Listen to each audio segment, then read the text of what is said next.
Look at there, you know, there's these little bolsters with the seat sticking out. I'm like, he's sitting on that. Let's sit on that.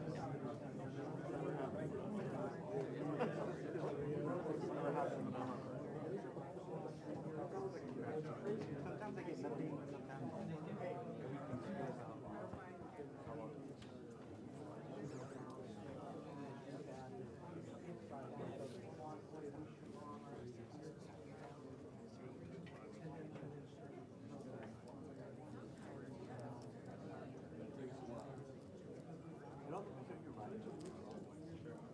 Some people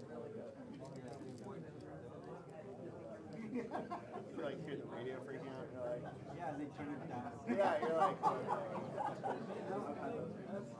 They turn it down, and I'm just like, just take me to my car. yeah, right.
Just not going to say anything? You're embarrassed if there's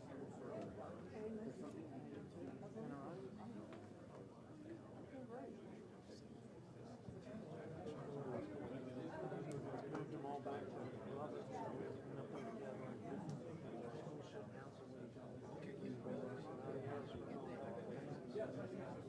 I'm lonely without them, and they seem to be doing that, so I'm with my kids. Who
That's one float down.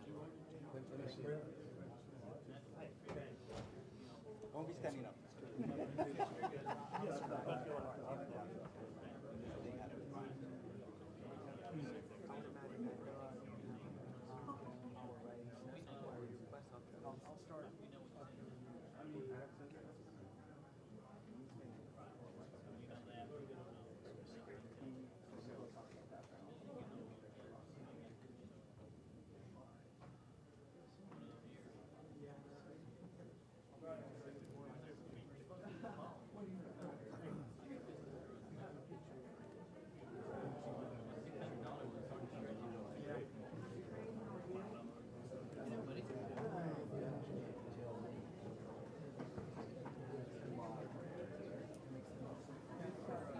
For somebody,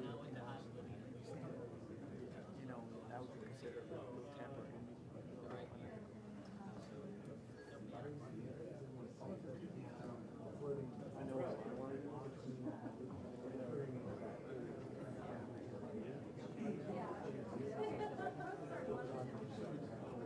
Oh my gosh. If what you're seeing around the culture, different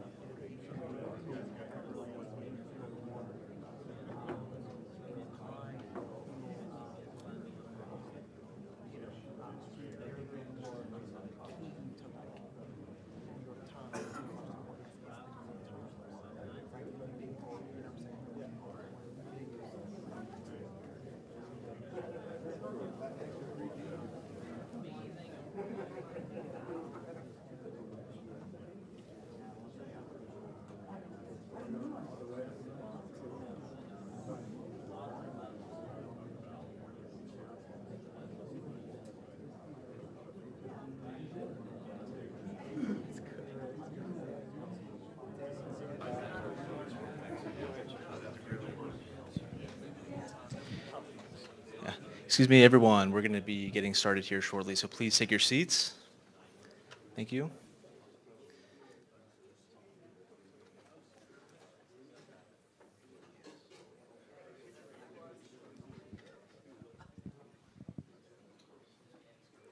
Okay, thank you very much.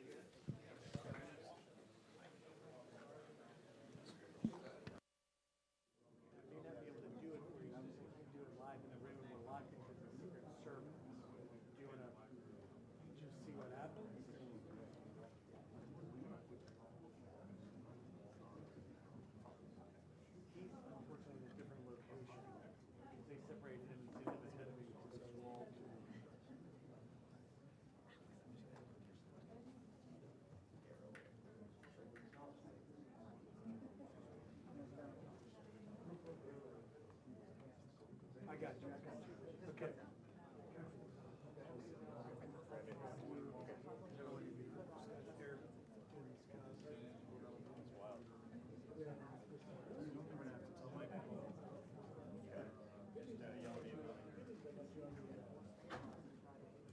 Thank you.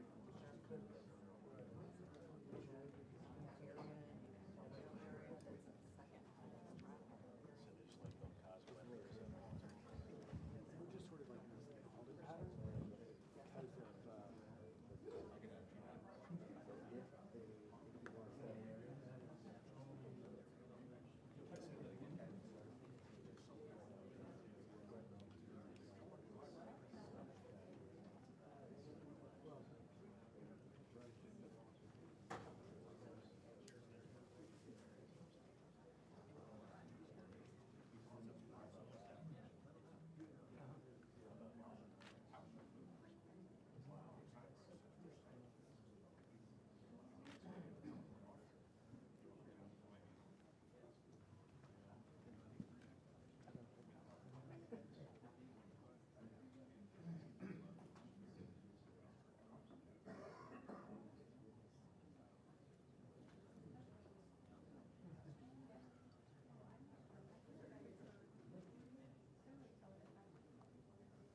Thank you, everybody, for being here. Let me start out by saying what a pleasure it is to have President Trump back in the great state of Texas. Thank you, everybody. He's a great friend to Texas. He's a great friend of mine. When I was governor, he was president. Anytime I called upon the president, he was there to step up and help our fellow Texans. And one of the things that he did better than anything else, and definitely better than any other president, is he stepped up and he secured our border and kept Texans and Americans safe. But, Mr. President, things have changed so quickly and so dramatically under the Biden administration. It has been amazing and disastrous. For one, if you just look at the year-over-year numbers, look at this May versus last May. The increase of people coming across the border who've been apprehended has gone up more than 800% in just that May over May, and in April it was the exact same thing. We see something that needs to put in context because you hear Vice President Harris talk about going down to the Northern Triangle as if solving the problem in those three countries is going to solve the problem with regard to the border. She is misleading America. Because the fact of the matter is there are people coming into the United States across our border from more than 150 countries across the entire globe. If she solves the problem in those three countries, which we know she can't, it means there's still more than 147 other countries to go to solve problems there. They're missing the point. There's one place to solve all the problems on the border, and that is on the border. And that's exactly where the Biden administration needs to devote their resources to get the job done. The problems are dramatic. Let me give you just one example about what's happened after you left presidency that we've seen in Texas and across the nation. It's probably the most deadly aspect of what is happening, and that is the importation of the deadly drug of fentanyl. Just 2 milligrams of fentanyl is a deadly dose. And just this calendar year, the Texas Department of Public Safety has seen a 2,000% increase in the amount of fentanyl that they have apprehended, and that's not counting what Border Patrol has apprehended. Just the Texas Department of Public Safety alone has apprehended more fentanyl to kill every man, woman, and child in the entire state of Texas. This is deadly, it's dangerous, and it's infesting regions across Texas as well as regions across the United States. So here's what Texas has done that I want to bring you up to speed on that we have had to do to respond to this crisis. We launched Operation Lone Star, where we deployed 1,000 Texas Department of Public Safety officers as well as Texas National Guard, and they have already arrested almost 1,800 people for criminal violations, in addition to about 40,000 apprehensions of people who've come across the border illegally, and they have busted 41 stash houses. In addition to that, things got so bad that county judges, the lead officials in the border region counties, for the first time ever, they asked me to declare disaster. You remember I declared disaster for Hurricane Harvey and some other things like that? Right. This is the first time ever I'm aware of that a governor had to make a disaster declaration for the border situation, and yet that's exactly what we did. And then the state of Texas, with the help of Lieutenant Governor Patrick, we passed in our state budget that I just signed more than $1 billion of funding for Texas to have to step up and secure our border. And then after that, they added an additional $250 million for Texas to begin building our own border wall to keep Texas safe. And then on top of that, we have a new program because we are seeing people coming across the border who have committed crimes before. And we want to arrest these people, and we through the Texas Department of Public Safety are working collaboratively with sheriffs to make sure we have an arrest program. We're not going to be involved in catch and release. If you're coming in the state of Texas, you will have Texas law enforcement arresting you and putting you behind bars. This isn't going to be the red carpet treatment that the Biden administration has rolled out. This is going to be time in jail that our law enforcement officials will help achieve. Two other things I want to mention. One is that Governor Ducey and I, we triggered an interstate compact where other states can join in and assist us and help us to secure our border.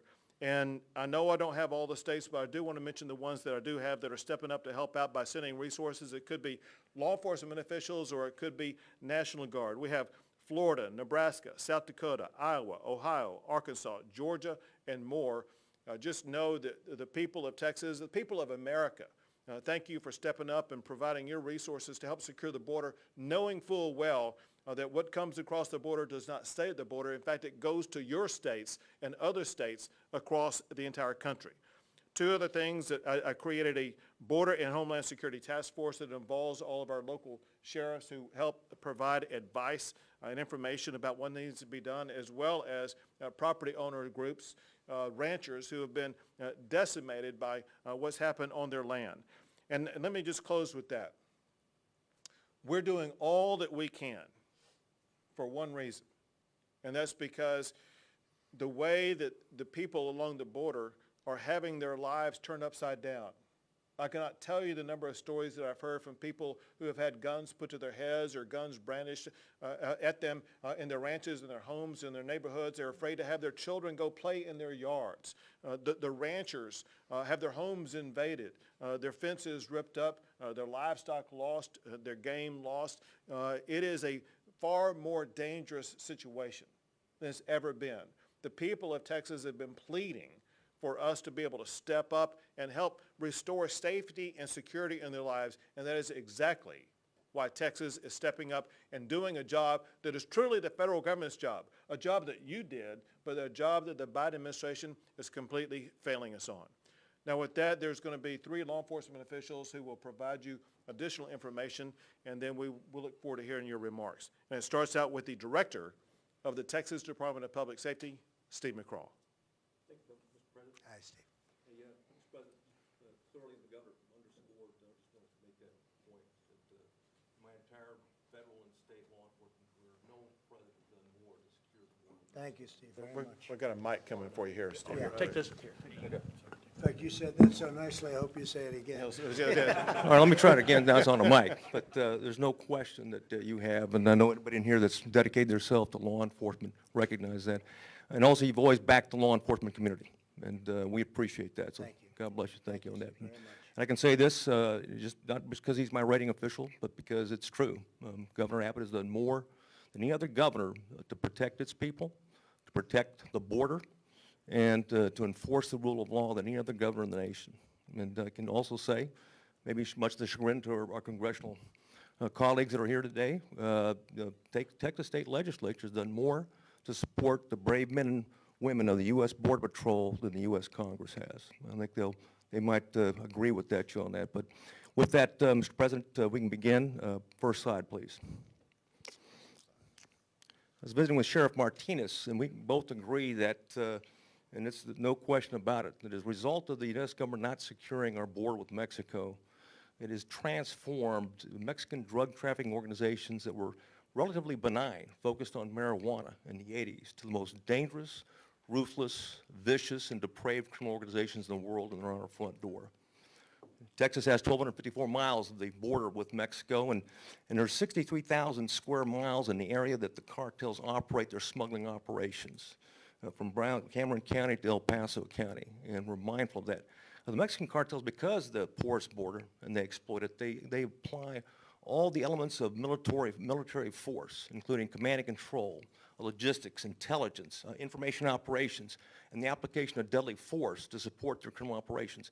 They also recruit our kids and kids in Mexico to support their operations on both sides of the border, and they have formed partnerships with the most vicious gangs in Texas and across the country.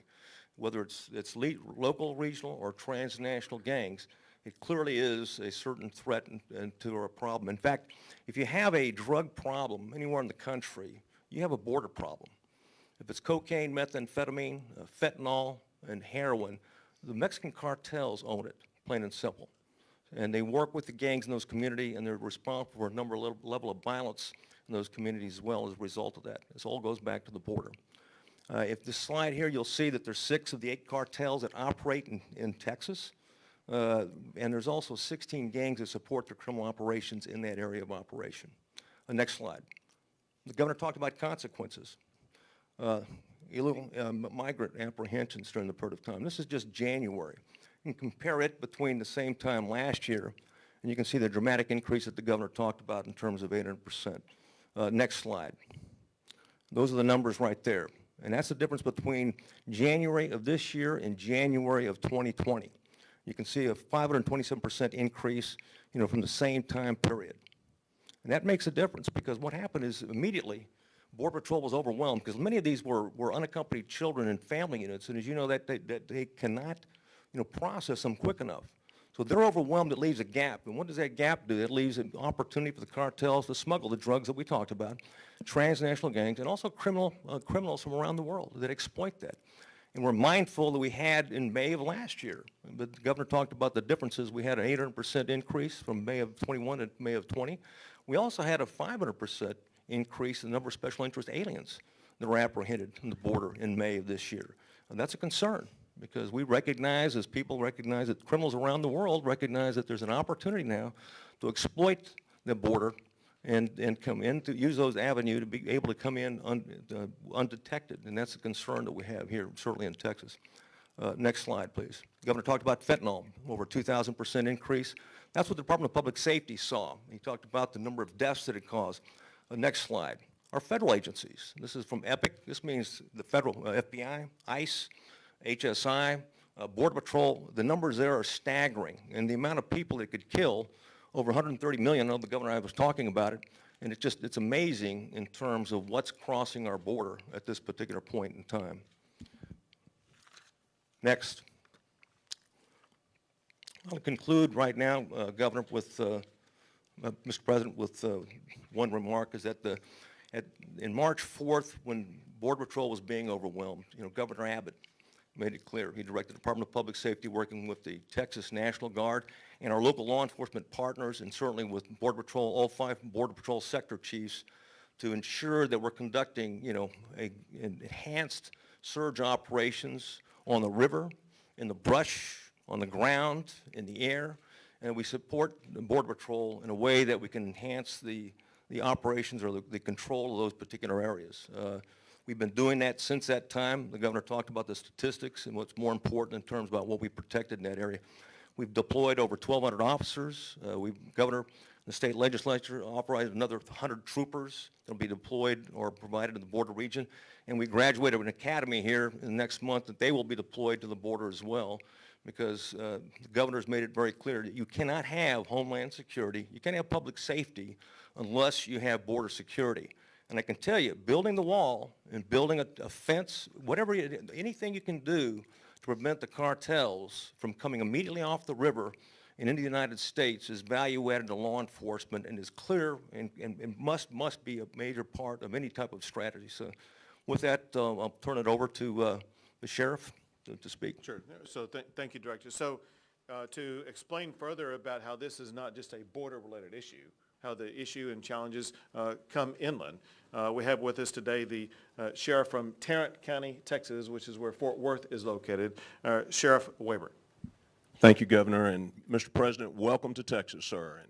And what a great place to be, and thank you for coming down here, and thank all the leadership, Governor, and the rest of the leadership that you brought, and our congressional delegation to put a light on this, to broaden it so the rest of America sees what we're doing down here and what we're going through, because it is affecting all across the nation. Is that as we shine this light, I am from Tarrant County. It's the 3rd largest county in Texas, 15th in the country. Is that we have experienced, and our current intel as of yesterday is that a year ago, fentanyl was barely on our radar. Well, today, the intelligence that I have is that it has flooded our area, and even low-level dealers are now having large quantities of fentanyl. And not only do they use it in the pill press, which makes it look like a safe drug to the young people, they think it's something safe, is that they're also lacing it with heroin and methamphetamines and other drugs. And we have seen, for instance, methamphetamine since January, where it was $50 a gram on the street, to now about $15 to $20 a gram. So we're facing just an abundance of dope as it comes in. And currently, you know, as the governor said, it only takes 2 to 3 milligrams of fentanyl to kill somebody. And what we're experiencing in Tarrant County, way beyond the border, we're a hub. We know that we're a hub where we have cartel agents embedded up there that we're trying to locate and arrest and prosecute. And we're doing a pretty good job of that in some cases. But we know that as it comes into the county is that it does have an effect. And we're seeing a 50% increase in deadly overdoses this year. In fact, in the first quarter of 21, it was 3 times the amount it was last year with fentanyl overdoses. And, you know, to that end, the group of people that it's hitting is the 16 to 24-year-old group because, again, it appears to be a safe drug. They think it's a pharmaceutical drug because of these pill presses that they're using. And while everybody in this room are great partners, is that we do not want the next mom to walk into that bedroom, as occurred in Tarrant County just a month ago, and her 15-year-old is dead because they've OD'd on fentanyl. They got a hold of something that they thought was safe, and they had no idea that it was pressed in some cartel lab far, far away. But today, as we talk about this today, is that we know that the cartel, the Mexican drug cartel, is responsible for where it's going, and it's going all over the country. I'm in Fort Worth, but it's happening, and I'd be admitted to say it's on every sheriff and every chief and every director of public safety's radars, this business of fentanyl and the deadliness and the threat it is to us as it continues to grow. Coming in from China?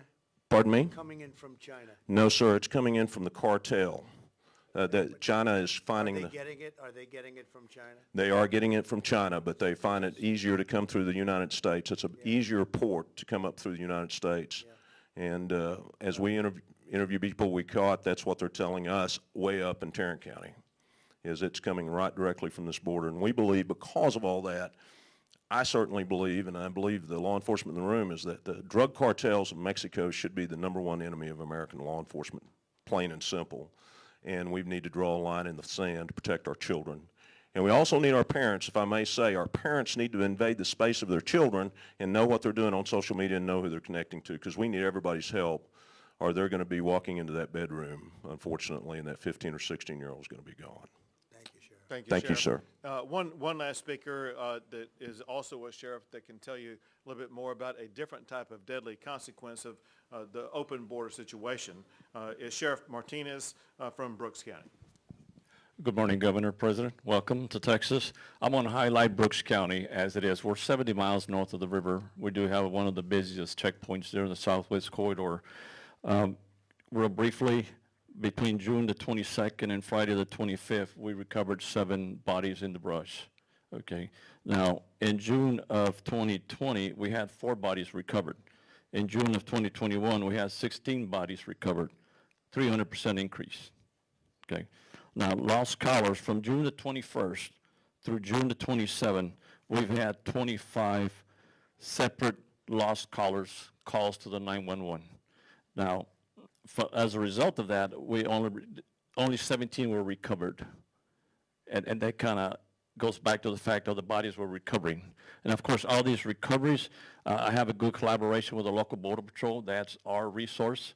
That's pretty much who we refer to and kind of guide us through a lot of issues. So in going with them and talking and collaborating, Brooks County itself has had a 185% increase in apprehensions. We've had a 110 increase in non-encounters, which means getaways. 110% increase in that. 215% in smuggling cases increase. 44 migrants who have significant criminal history for sexual assault. Actually, 238% increase. And that's another issue that we deal with, sexual assaults, rape cases that occur within the brush that we deal with quite often. 490% increase in 911 calls, 301% increase in rescues. Again, thanks to the partnership we have with Border Patrol. I think we need to understand that the current administration needs to understand that the correct wording needs to go out there to the American public in saying that this challenge is not quite being managed because we're really not putting the hands on those that need to be arrested. Okay, I think that there's a lot more out there that we just don't have enough resources. I always refer to Brooks County as the void in the donut, where our resources are at least an hour away, even though we get a lot of help from the state police with their helicopter, but by the time they get there, it's pretty much over. They're gone. And of course, there's a lot of damage being done to the ranchers as a result of the pursuits. We simply cannot reach everything out there. Therefore, we do not know who's crossing, who's coming in, and that's the main key. We need to know who's coming in. And so far, the criminal usually just infiltrates itself within the group, and they leave them alone. Yesterday, as I was entertaining two news outlets, we had a stash house that one of my officers and 3 Border Patrol agents secured 17 from the stash house, and 3 got away through the window. So 4 officers to handle 17 people. Now, as a result also, since we're doing some COVID testing, we've had COVID. These persons that, the decedents, we check them, and then we have 2 COVID. So COVID is still out there, very much alive. Yeah. Okay, so all these getaways, all these other people that are coming in, not being tested, or we don't know which direction they're going into the states, it's going to harm the United States. It's going to harm our country. So we need to be careful with that. We need to address all those issues. Thank you, sir. Thank you, Sheriff. Thank you very much. Mr. President. Well, Governor, thank you very much. It was an honor to endorse you and strongly endorse you, highest and best endorsement. And I did notice your poll numbers are through the roof, and I'm very happy. And you've done a great job, and we're really honored to be with you and with Dan and with Ken. We've had a great team, and the people in this room, every one of us is a friend of mine. In one form or another, we dealt with each other for a period of 4 years, and we brought the border to a level that it has never been. Mark, you have been incredible. Tom Homan has been unbelievable. Nobody knows it like Tom. Mm-hmm. And I have to say, Chad, you did a great job. You stepped up. You came in and you stepped up and you did a great job, and we appreciate it. And you're still doing a great job. But the border has never been this way. It went from the best border we've ever had in the history of our country, not 20 years. You know, they like to say over a 22-year period. No, it's the best ever by far. It took 2.5 years to start the wall because we were sued by everybody, and then and largely by the Democrats in Congress, by the way. And now, by the way, they're doing a disinformation campaign. They're saying that the unsafe border is your fault. You believe this? Because they're getting killed with the border. So now they're saying, oh, we got a problem. So let's blame the sheriffs. Let's blame the governors. Let's blame everybody else but them. They're also saying it with defund the police. They came out with a term, defund the police. And they're, you know, it's well documented, that's for sure. Just look at AOC and look at Omar. How's she doing? How's her country doing, by the way? And they're telling us how to run our country right now. How are they doing? And now they're saying, no, it was them, us, that wanted to defund. It's like Russia. Everyone said, Russia. I said, what's that all about? And then they said, oh, you were very friendly. Well, that's been proven to be false. Not only false, it was them that were associated with Russia. It was them, the Democrats and Hillary and the group that gave money to Russia. So it's a disinformation campaign, and it's a terrible campaign where they're trying to say this is a disaster for them. Let's blame the people that have really done something about it and can do something about it. But when your hands get tied because you no longer control the White House or Congress, it's a disgrace. Dan, we worked on it hard, and we worked on it long, and we discussed it every week. Right. And we had it down to a point that we'd never seen anything like it. I'm so glad that you mentioned the fentanyl, because the fentanyl was almost a non-factor. And now I hear it's just pouring into our country. And it's the most dangerous of all, but just pouring into our country. And we stopped also human trafficking, mostly in women. The human trafficking was almost stopped. We built almost 500 miles of wall, despite 2.5 years of lawsuits, litigation, started by Congress, Nancy Pelosi and the Congress. They sued us for everything. And we won the suits, and we started. And within a few months, you would have had the wall totally complete. And they ought to paint it. They're supposed to paint the wall, and they aren't even doing that. They got to get a coat of paint on the wall. Believe it or not, it does rust. Maybe that's what they like. Let it rust, let it rot. But we built a wall that was not a wall that anybody could get through. We had very few breakthroughs, unbelievably few. It just, the only breakthrough is let them walk around to the few open areas where you have, we had problems on land disputes, et cetera, et cetera. All of those problems were resolved, so we got them resolved. So you could have completed the wall in a couple of months, and they decided not to. Now I hear rumors that they want to do it, but it's only common sense. You know, they were saying we want high-tech security. And I used to go around in speeches, I say, the two things that will never get old are a wheel and a wall. And it's true. I mean, when you get right down to it, the wall worked, really worked. And again, almost 500 miles of wall, and then we had another 200 that we were thinking about doing, less important areas from the standpoint of people coming in, but nevertheless, Sheriff, very important. We discussed it. And we did a great job, and within a period of a few months, it was all dissipated. Remain in Mexico, so important. Catch and release, we broke that one. Chain migration, where people come in and then they bring everybody else in with them. We did a hell of a job, and we had it down to really a science. It was down to a point where people just weren't getting in unless they came in legally. And again, the drugs had dropped by 70, 80, 90% in some cases, and fentanyl is true. It almost dropped to nothing for whatever reason, but I guess the reason was we were tough. This was a great group, and all they had to do is go to the beach. If they went to the beach and did nothing, they would have been fine. And they could have even had other people with your policies take your places if they felt that they want Democrats, but that usually doesn't work out too well. But Chad, you and Mark and Tom on the outside, I mean, it was just an amazing group of people. And I'll tell you, Brandon has been incredible. From day one, he came to me from day one. It's no games, no nothing. You knew that we were going to do it right. And I'd ask him a lot. I'd say, what do you think about this? I was calling him once every 4 or 5 days to get his advice, because nobody knows. Like, for instance, on the wall, I was going to build a very good precast concrete wall. Would have been really fast. I loved it. I was going to do super hard precast, the 5,000-pound concrete. And the Border Patrol hated it because they wanted to be able to see through. I said, why? And after we go through, then we put the panels on top. And you're all nodding, it's true. The panels on top, it's sort of a safety climb, no climb panel. And that panel adds great difficulty to being able, believe it or not, because a couple of people said, why'd you put the panel on top? And it was really a no-climb panel. It's very hard to climb it. Once you get there, then you have the panel on top of everything else.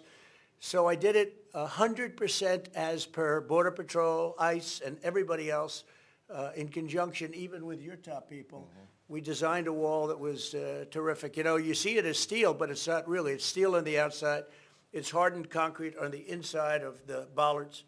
And then it's also rebar, and it's a very heavy rebar and a very powerful rebar, very strong rebar, steel. So we had steel, concrete, and steel, and when they cut through it, they got to really want to get through. They got to really want to get through. And we've had almost no instances of that. So we built a wall that was not penetrable, and we were just about finished, and then we had an election where we did much better than we did the first time. And amazingly, we lost. Check out the New York election today, by the way. They just realized it's a disaster.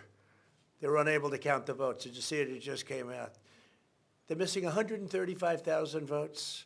They put 135,000 make-believe votes in. Our elections are a disaster. But this election, because of you and Dan and Ken and everybody, I want to just thank the people of Texas, because we won in a landslide. It wasn't even close. Well, I always said, you know, they were saying, well, Texas is going to be close. I said, well, I'm in favor of oil, I'm in favor of God, and I'm in favor of guns. And they're not. And if you're in Texas and you don't like guns, God, and oil, I don't think you're going to do too well. And they didn't do too well. They didn't do well at all. They did poorly. But we did well, and we did well in other states too. We did well in states that we lost. We did really well, much better than we do. We got 12 million more votes than we got the first time. One of the media called up and they said, could I ask you, what was the difference between 16 and 20? I said, well, the big difference is we did much better in 20. And they thought about it. They said, you know, you're right, isn't it? Huh? But the vote counting was probably a little bit better for them in 20, because what we've done was appreciated by the people. And we better get our elections straightened out, because you're going to have a runaway country. You're going to have a banana republic. You're going to have a third world country here pretty soon, because our elections are a mess. But I just want to thank all of the sheriffs that are my friends. I want to thank the governor, the lieutenant governor, and I'll tell you what, good luck, Ken. And I know you have a race, a little race coming up, huh? Yeah, I know. And I'll be making an endorsement of somebody in the very near future. How many people are running against you, Ken? 2. 2, that's all? That's it. Well, that's not bad for you. No, we're going to do fine. You're going to handle it all right? Anyway, but he has done a really good job. So, and there's my doctor right over there, my doctor. He said, you know, sir, if you want, you're really smart. You ought to take the cognitive test. I said, oh, what's that? Doc Ronnie, right? Now we call him Mr. Congressman. What a job you've done, Ronnie. They went after him, and it didn't work out too well. There you are. The Democrats went after him like you wouldn't believe. But he did a test. Did I ace it? Yes, sir. I aced it. And I'd like to see Biden ace it. He won't ace it. He'll get the first 2. There's 35 questions, and the first 2 or 3 are pretty easy. Maybe the animals. They're the animals. Is this a lion, a giraffe? But when he gets to around 20, he's going to have a little hard time. I think he's going to have a hard time with the first few, actually. But so we really have something to be really proud of what we did. And honestly, very simply, we have to do it again. You have to go back, stay in Mexico. That was very hard to get. That took us litigation, dealing with Mexico. I really think the president of Mexico is a great guy. Surprisingly, he wants to see this worked out. Exactly right. Because he has people pouring through his country by the millions, by the way. Not, you know, I see 100,000 here, 100. For every person you catch, and these experts say 4 or 5 get through, but I think it's a much higher number than that. You know, it's a big border. I think it's a much higher number. Now, the wall has stopped a lot of it, and you're going to finish up some of the wall, and maybe they're going to finish it up. They're under a lot of pressure to finish it up, so maybe they're going to finish it up. You know, Tom is probably saying, I doubt it. I mean, the real question is, do they really want open borders, or are they incompetent? There's only 2 things. You're either incompetent, or for some reason you have a screw loose and you want to have open borders. Now, the problem with the open borders is that countries are opening up their jails, they're opening up their prisons, you guys see this, and they're letting all their prisoners out. You notice their prison populations are way down. They do it very slowly because they don't want people to know this, but I know it. And they're letting all of their murderers, rapists, drug dealers, and human traffickers out, and they're coming into the United States of America at a level like we've never seen. They weren't coming in with us. And in fact, one of the quick stories I tell is that when we first started, I said, get them out. And I said really more than anybody, I guess, to you, Mark, you and Tom, I said, get them the hell out. The MS-13 gang members, who they say are the worst in the world, they certainly might very well be. I see what they do with knives, where they cut them up into small people. They cut people up into small pieces because it's more painful than using a gun. I said, get them out. And Honduras, Guatemala, El Salvador would not accept the people. Under the Obama administration, they wouldn't take the people. So the people came back to me just routinely, sir, I'm sorry, but they won't take them. I said, who won't take them? Guatemala, Honduras, and El Salvador, they won't take the people back. I said, oh, really, why? They don't want them. I said, okay. How much money do we pay them? Sir, we pay them $500 million a year. What does that have to do with it, sir? I said, a lot. We're not paying them anymore. And then I got a call the next day from the heads of the 3 countries. We would love to take MS-13 back. They are wonderful people. We'd love to have them back where they belong.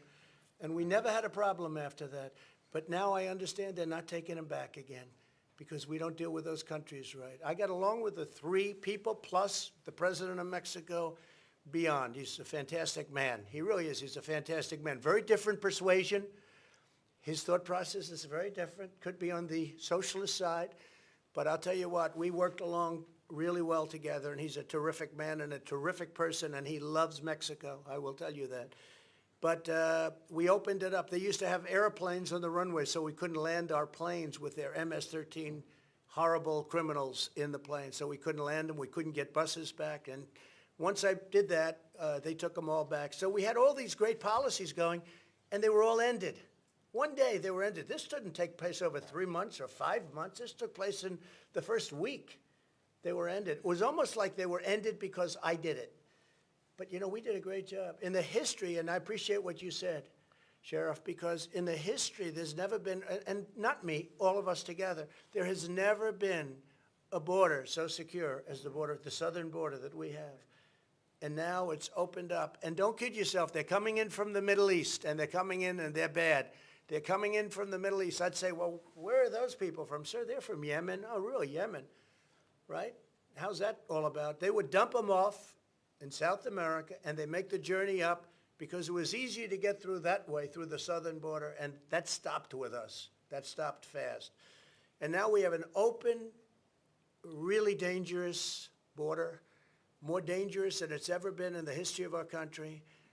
And we better go back fast. And, you know, I watch a couple of, even you people said that, well, we could start it immediately. Well, it's not going to go fast because you have to go back now and start the whole thing up with Mexico and with the 3 countries. It's not going to go that quickly. You know, they say, well, we should just immediately go back. It's not that easy.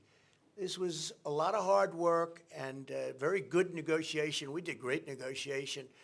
And we did things like, we're going to charge you tariffs if you do this or if you do that. And all of a sudden they said, well, we'd love to have you have it your way. We want every point, every single point. And I don't know if they're going to be able to do that. So it's not that easy to go back, I will tell you. This is bad news for you, and you know it. And a lot of people like to say to the media, well, we could immediately, I saw it today, we should immediately go back to the Trump policy. It's not that easy now. It's not that easy.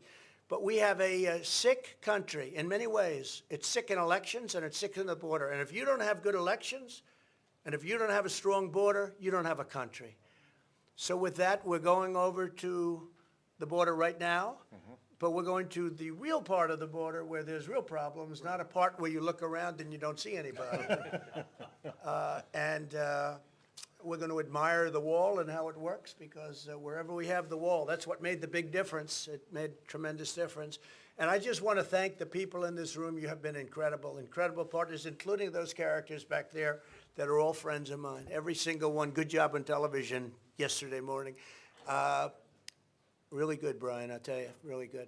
So I just want to thank you all very much. It's an honor, and we have a tremendous crowd waiting for us, and I don't want to keep this man, I don't want to have him be late. I want to keep those approval ratings right at 92%. Okay? Thank you very much. Thank you. You take care of yourself. Thank you. Thank you, Tom. You know, we've got a lawsuit over every issue that we talk about. We see Biden with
So I face the final curtain. My friend, I'll say it clear, I'll state my case, of which I'm certain. I've lived a life that's full. I traveled each and every highway and more, much more than this. I did it my way. Regrets, I've had a few, but then again, too few to mention. I did what I had to do and saw it through without exemption. I planned each charted course, each careful step along the byway, and more, much more than this, I did it my way. Yes, there were times, I'm sure you knew, when I bit off more than I could chew. But through it all, when there was doubt, I ate it up and spit it out.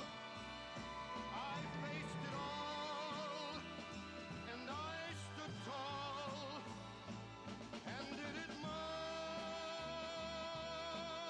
way. I've loved, I've laughed and cried, I've had my fill, my share of losing, and now, as tears subside, I find it all so amusing to think I did all that, and may I say, not in a shy way, oh no, not me. I did it my way. For what is a man? What has he got? If not himself, then he has not to say the things he truly feels, and not the words of one who kneels. The record shows I took the blows and did it my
Ladies and gentlemen, please welcome the 40th President of the United States, Donald J. Trump, and Governor Greg Abbott. Where at least I know I'm free, and I won't forget the men who died, who gave that right to me, and I gladly stand up next to you and defend her still today, 'cause there ain't no doubt I love this land. God bless the USA.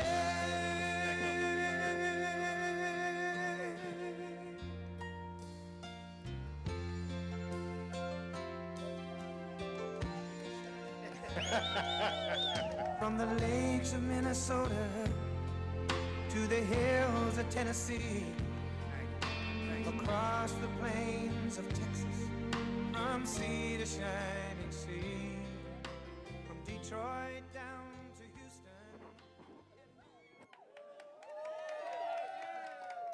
Well, howdy, everybody. Let me tell you, this is Governor Greg Abbott, and join me in welcoming back to Texas a great friend to Texas, President Donald Trump.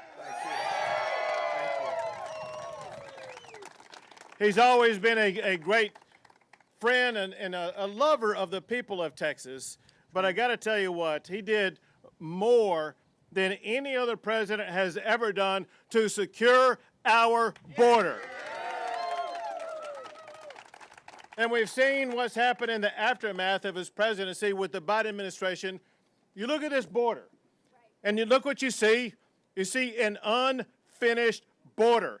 This is Biden's fault because President Biden is not continuing what President Trump began. President Biden needs to start right there and finish building the border wall that President Trump began putting back up.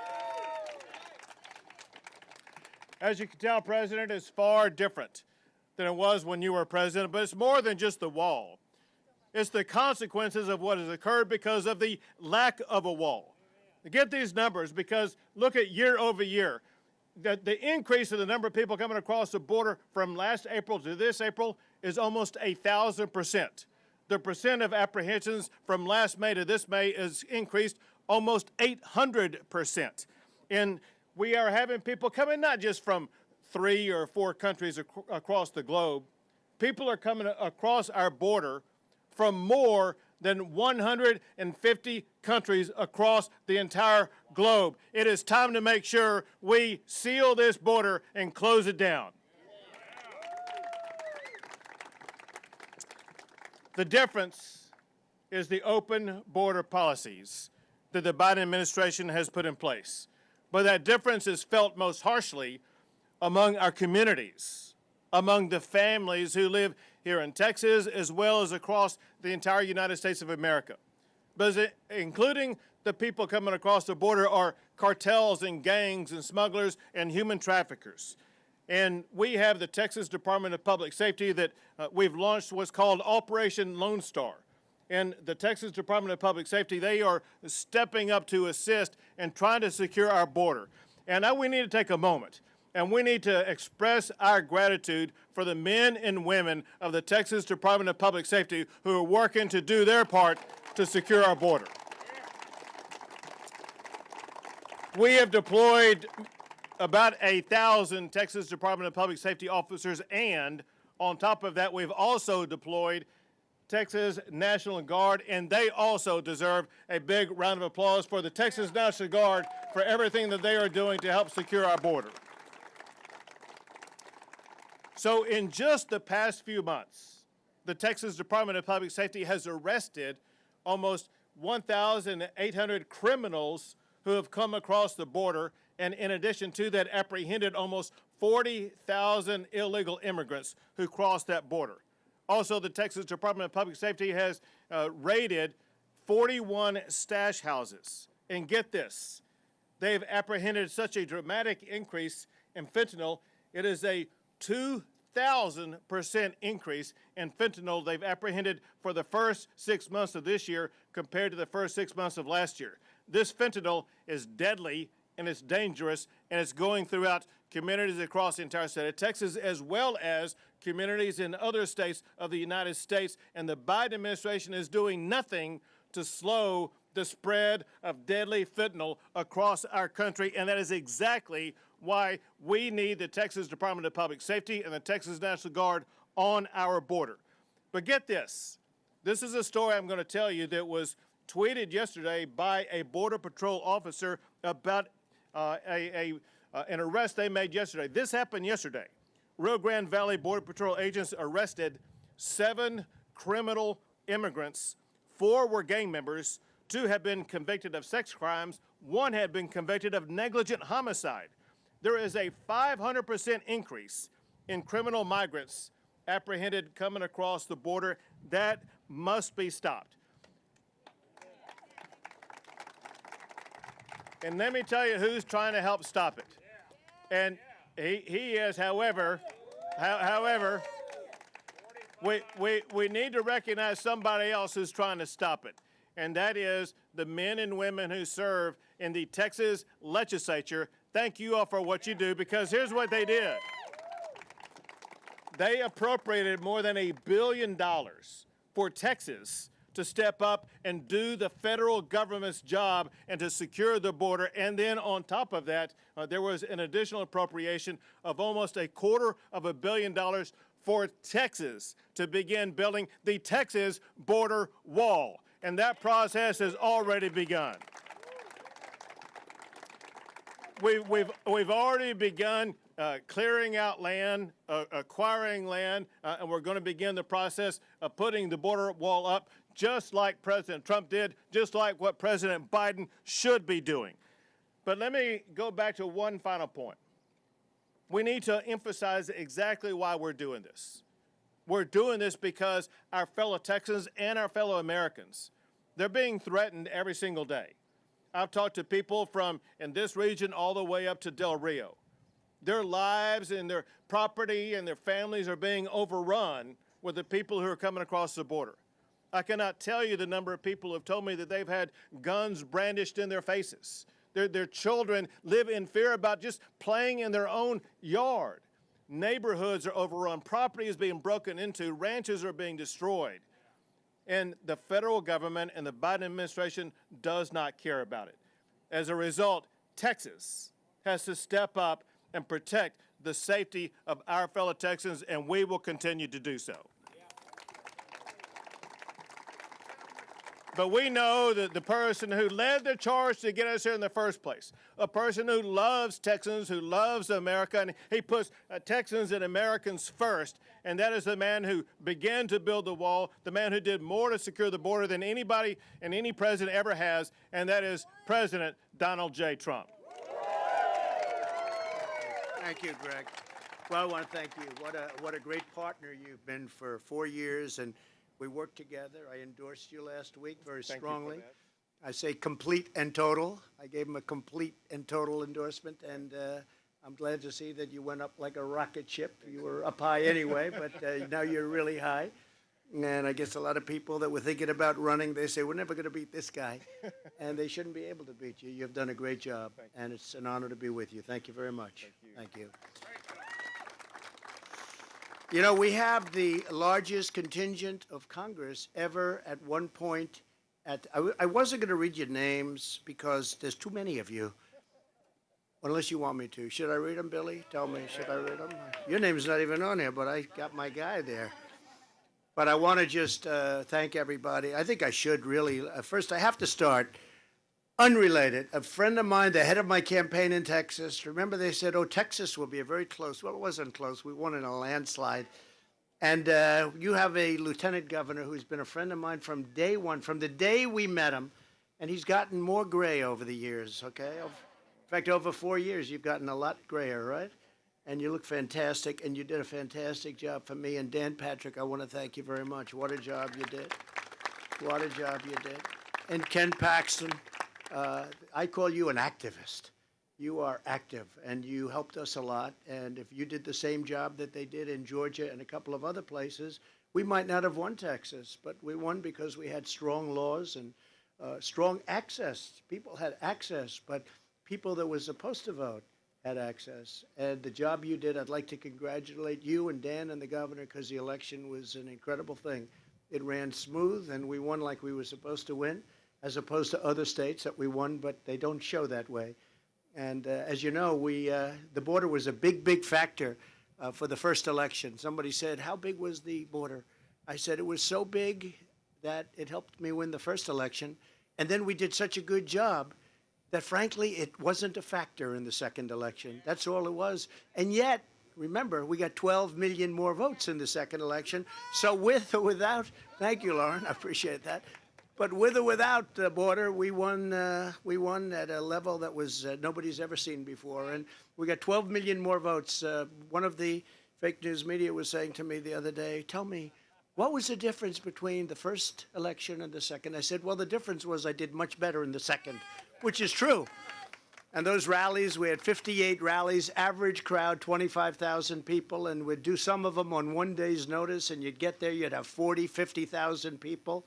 Butler, Pennsylvania, 58,000. Florida, 71,000 people on 2 days' notice.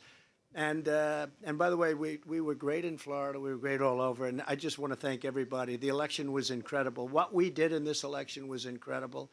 And it's a shame what happened because, you know, we're talking about something that we shouldn't even be talking about right now. We shouldn't even be talking. But when you think about it, we did so well that it wasn't an issue. We did well in the election for other reasons because we rebuilt our military and we came up with a vaccine in 9 months that everybody said couldn't be done in 3 or 4 or 5 years, and so many other things.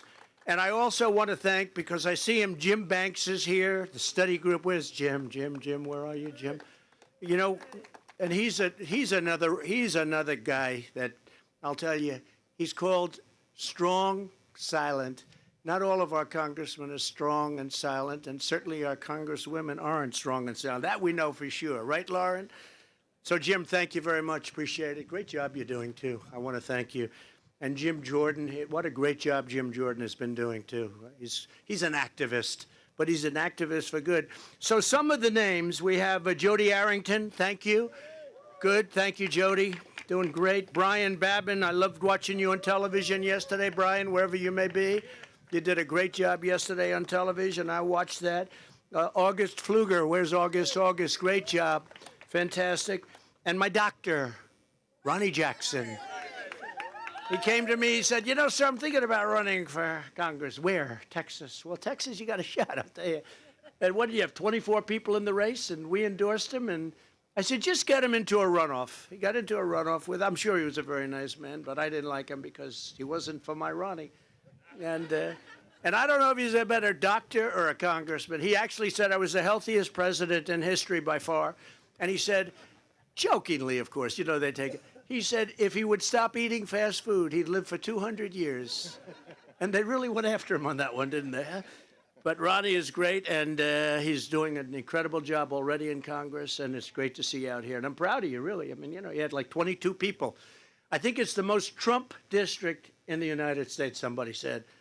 So, Ronnie, hopefully you're not going to be running for anything else for a while because you're going to be there for a long time. You're going to be there for a long time, and I know how good you're doing. So people are so happy. Andy Barr, where's Andy? Andy Barr. What a great guy. Hi, Andy. Lauren Boebert, you, nobody going to walk into your house, that I promise you. You know, the guns will be blazing, right? But you have been fantastic right from the beginning, right? Right from the beginning. Thank you, Lauren, for being here. Michael Burgess. Michael, thank you. Buddy Carter. Buddy, thank you, buddy. Great job you're doing, buddy. Really good.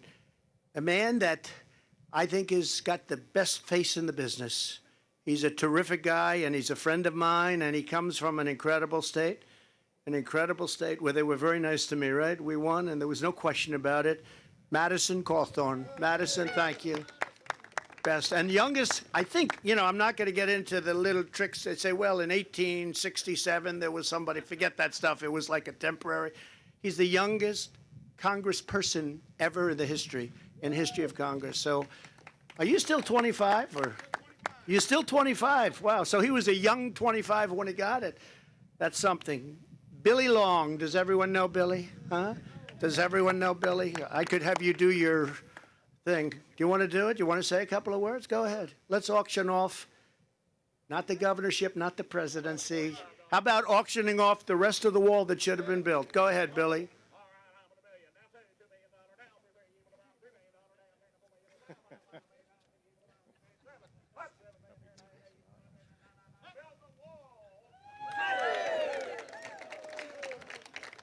Great job, Billy.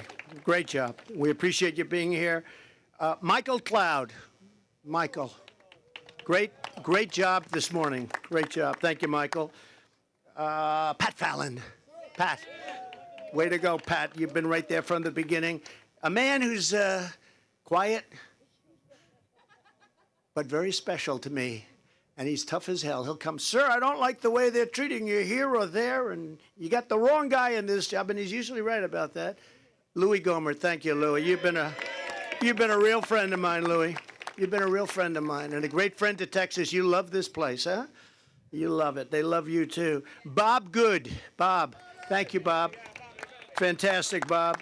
Yvette Harrell. Thank you, Yvette. Thank you. Thank you, Yvette. Clay Higgins. Thanks, Clay. Thank you, Clay. Darrell Issa. There's a guy who's tough as hell, I'll tell you. Man, oh, man, he went into that district. But really great job, Darrell, and he's our friend and for a long time. Chris Jacobs. Chris, upstate New York, upstate New York. Thank you, Chris. Mike Johnson. What a job. They don't even mind having you in Texas, Mike. What a great guy. What a good politician, because you love it and you love the people. And you really are. You're a natural. Thank you very much. I appreciate you being here, Mike. Michael Martin. Michael, thank you. Thank you, Michael. Lisa McLean. Good. Thank you, Lisa. Thank you, sweetheart. Mary Miller. That was a great job you did, huh? That worked out pretty well, didn't it, huh? Great, Mary. A man that was winning by so much, and he had an election, and everybody thought he'd win by like 30, 40 points, and it was nip and tuck at the end, because everybody thought he was going to win, right, Ralph? Ralph Norman. Everybody thought he was going to win by so much, and boy, that was a scary deal. So it tells you, don't be so popular, Ralph, okay? You got to always, we'll never forget that evening. We said, what the hell happened? But he's been, and since then, it's just blowouts, all the time blowouts, and they love you. They love you in your state. Thank you very much, Ralph. Lisa Reynolds. Lisa, thank you very much. She's done an incredible job with the staff. John Rose. John, congratulations, by the way. Great job. Chip Roy. Where's Chip? Hi, Chip. How are you, Chip? Talk to you later, Chip. Pete Sessions. Pete, thank you, Pete. Thanks, Pete. Greg Stubbe, another one who's been a tremendous guy. Where's Greg? He has been fantastic. Tom Tiffany, we had our special election. Remember that, Tom? I went on and did one of those calls where we had like 25,000 people in the call. Where is Tom? Hey, Tom, we did pretty well with that call that night, right? We did well. We had 25,000 people in a call. They call it a teleconference telecall. Okay, strange name, but very effective. And he won that morning. He woke up. He said, guess what? We're winning this thing, and you won it big, and now they love you. They really love you. Thank you, Tom. That was a lot of fun.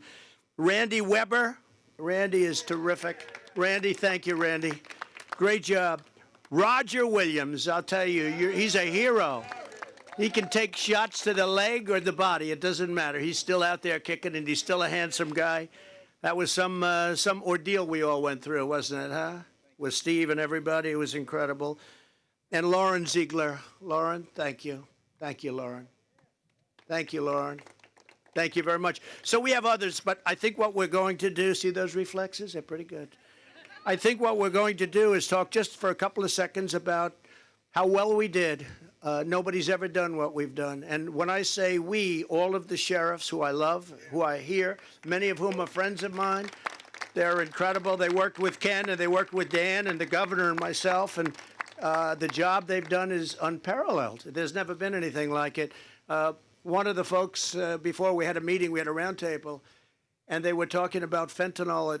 It was virtually not coming in to the area. It wasn't coming through the border at all. We had the border so closed, the best ever, and now it's coming through at levels that they've never seen before, just pouring in. Because, you know, we're not only talking about people, millions of people are coming in, but we're talking about drugs, we're talking about human trafficking, the human trafficking, and by the way, mostly women. I hate to say, not children, not men, mostly women. The human traffickers, we had them down to a halt, and now they're going at a level that they've never even thought imaginable. We had it close to stop. Now, this is a worldwide problem. It's all over the world, but we had them, this part of the world, it comes through the southern border, human trafficking, and it's a terrible thing. No lower form of life than people that do that, and they make a lot of money. They make more money than the drug dealers, they say. And we stopped them and the drug dealers. We did a job like nobody thought was possible. And we made deals with Mexico, and we made deals with Honduras and Guatemala and El Salvador. And I told the story just before. I don't want to bore you with it, but most of you weren't around that round table. And by the way, Brandon, I see my Brandon. How good is Brandon, Border Patrol? And Mark, thank you very much. And Tom, there's Tom Holman. He's central casting. If I'm doing a movie and I want to get a tough guy to play something, I'm going to pick Tom Holman. I said, you guys better be there, and your whole group. Thank you all for being here. We appreciate it. Really fantastic. I mean, just a fantastic job. You know, I say, all Biden had to do is go to the beach. If he would have just done nothing, we would have now the strongest border we've ever had. It was even getting better and better and better because it was all kicking in. But I tell the story about, you know, they couldn't bring MS-13 back into the various countries from which they came. I said, why is that? Well, sir, they don't take them. They didn't take them under the Obama administration. Sir, they just don't take them. I'm sorry. I say, do we pay them money? Because we're a sucker. We pay everybody all this money, like every nation. We just pay them. We pay money to China. You saw that with the Wuhan lab. We give money to the Wuhan lab. By the way, did you notice who stopped it? They don't like to say, I stopped it. When I heard, and I must say, I stopped it rather innocently, Governor. I said, just let me ask you a question. We're giving money to China. It wasn't about virus at that time. I stopped it because I say, why the hell are we giving money to China? It was a very simple, but they started it. I heard we were giving money to China, and I stopped it. I said, they don't need our money. They're doing just fine. What I did give them is massive tariffs. That's what I did. They were paying us billions and billions of dollars. We saved our steel industry and everything else. But when you look at what's happened, and when you look at the job that we've done, and when you look at the results that we have had, and all of the statistics, no matter what you look at, it's the greatest job ever done in history. And I thought the governor's choice of this location, number one, it's a very active location, but you see the wall there, you see the wall here, and they have to get a paint job on the wall. You know, it doesn't sound very elegant, right? The wall is a steel wall with very powerful concrete, 5,000-pound concrete in each bollard. And then in that you have rebar, very powerful rebar. It's very, very hard to cut, very hard to do anything about. And we have to get that painted now. They have to paint it. Because if they don't paint it, bad things are happening. I'm looking, and it has to be painted. And the best color to paint it is black. Because if you paint it black, it's so hot, nobody can even try to climb it. Not that they're successful anyway. Those are anti-climb panels on top, which I didn't want to do, but they said, sir, we need them, and they are great protection. It's the exact wall. We worked with the governor on this. It's the exact wall that Border Patrol, ICE, and all of the professionals wanted, the sheriffs. I said, I didn't want to give them any choice. Let's build it right and do it right. So what happened is all of these things came together. We produced the safest, best border we've ever had. And now, in a short period of time, it was over. I was going to say that when they wouldn't take them back, they would put airplanes on their runways. When we had MS-13 in our planes to bring them back to Honduras, to bring them back to Guatemala, they had these airplanes. They said, sir, they won't let us in. The buses, they turned around. They gave up. For years, they never brought them back. I said, how much money do we pay? $500 million. I said, oh, that's right.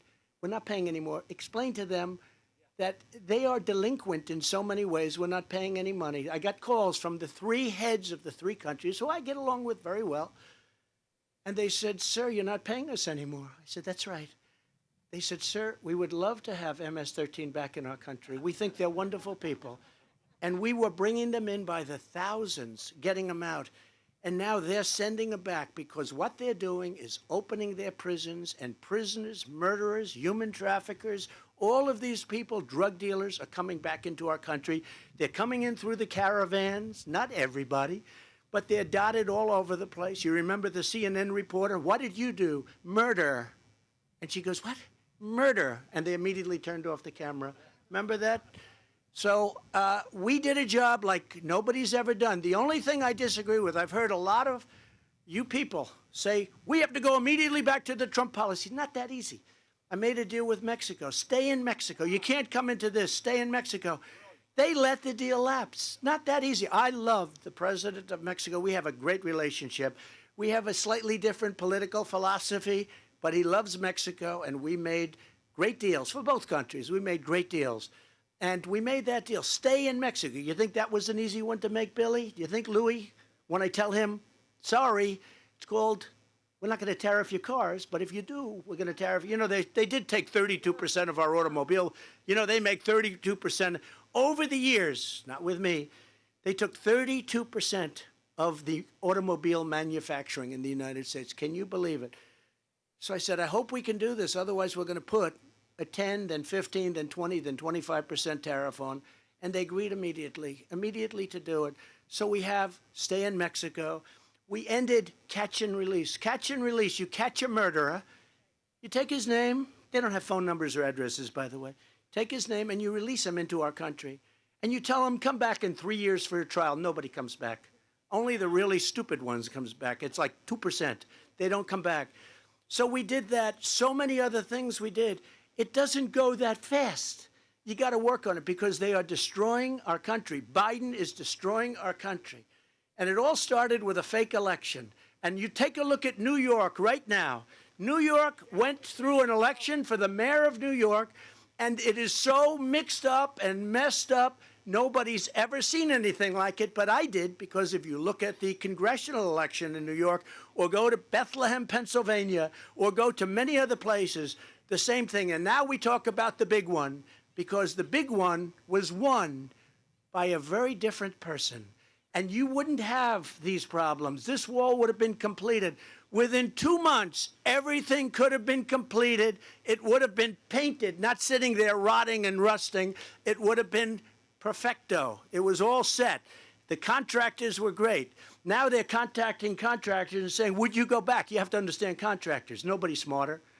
They don't have the best education, but they're smarter than the Wharton School of Business guys. They're smarter than the Harvard School of Business guys. So they're saying, well, we can't go back. It's going to cost us a fortune. How much do you want? Quadruple. Oh, okay, here it is. They're going to make a fortune. All they had to do is leave it alone. The wall was being sealed up. These were the final areas. We were bringing all the equipment back because we didn't want to leave it in Mexico. We didn't want to leave the trucks, cranes, tractors in Mexico. We were bringing it all back. 2 months we would have had it finished, and they wanted to stop it.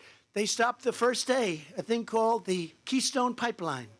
Think of it, the Keystone Pipeline, 48, not 8,000 jobs, 48,000 jobs. And those people are devastated. And the head of the union should be overthrown immediately because this idiot supported Joe Biden. So the head of the pipe fitters, he supported Joe Biden. How do you think he's doing? So I just say that working with the governor, working with Dan and Ken and with all of the Republican Congress, because we didn't have any support from the Democrats. And just to finish, they are in a major disinformation campaign now. The Democrats are trying to say the Republicans, listen to this one, wanted to defund the police. Now they're saying also they wanted to build the wall, but we got in the way. They wanted to stop the border, but we got in the way. It's like Russia, Russia, Russia. Trump was friendly with Russia. You know, I heard the story first time. They said, sir, do you know anything about Russia? No, not at all. A month later, sir, do you know anything about Russia? No. After 4 or 5 times, I said, what the hell is going on with Russia? Sir, they said you're very close to Russia. No, they turned out to be the ones. After 2 years of the Mueller hoax, they turned out to be the ones who were close to Russia. So I just want to say, great governor, great attorney general, an incredible lieutenant governor who's my friend. What a job you did. Are you going to be my campaign manager if I do this again? Okay. Think I should do it again, you think? Maybe we don't have to. Maybe we won't even have to.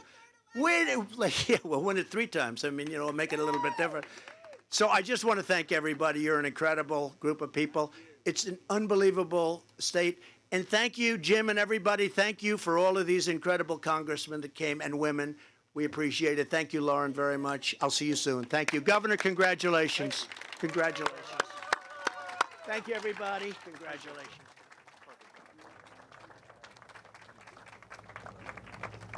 Mr. Trump, will you apologize about January 6th?